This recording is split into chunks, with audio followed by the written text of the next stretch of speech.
I had to go and run about 50 feet in front of the car and put my red shovel in the snow, and I'd use that as a target to aim for the path.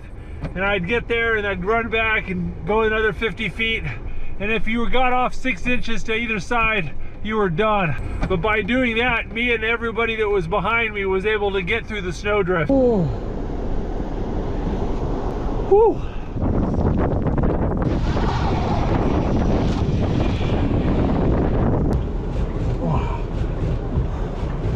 Oh my, it's a little bit windy out there.